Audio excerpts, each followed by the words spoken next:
வாழ்க வையகம், வாழ்க வையகம், வாழ்க வளமுடன்.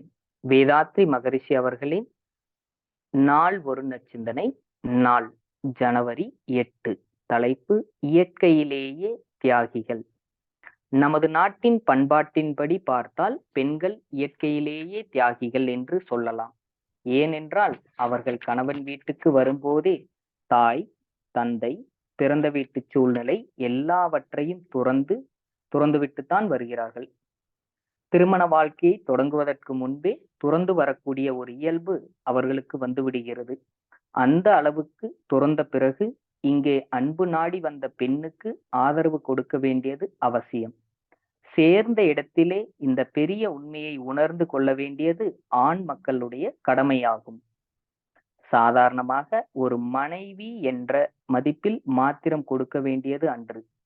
பெண்மை என்ற மதிப்பிலே, தாய்மை என்ற மதிப்பிலே எல்லோருக்கும் கொடுக்கக்கூடிய மதிப்பை போல நம் வீட்டிற்கு வந்த பெண்ணிற்கும் கூட அந்த மதிப்பு உண்டு என்று பார்ப்பது நடந்து கொள்ளலாம் அல்லவா? எல்லாம் சரியாக பார்க்கும்போது சாதாரணமாக ஆணுக்கு ஆண் என்ற நட்பிலே ஒரு எல்லை வரையில் தான் இருக்கும். ஆனால் கணவன் மனைவி உறவிலே இருக்கக்கூடிய இந்த பண்பாடு, தியாகம், இதை சரியாக உணர்ந்து நடப்பீர்களேயானால் அதைவிட பெரிய இன்பம் இந்த உலகத்தில் வேறு இருக்க முடியாது. அதை நல்ல முறையில் காப்பாற்றிக் கொள்வதற்கு வாழ்த்தி வாழ்த்தி அந்த வாழ்த்திலே வளம் காணலாம்.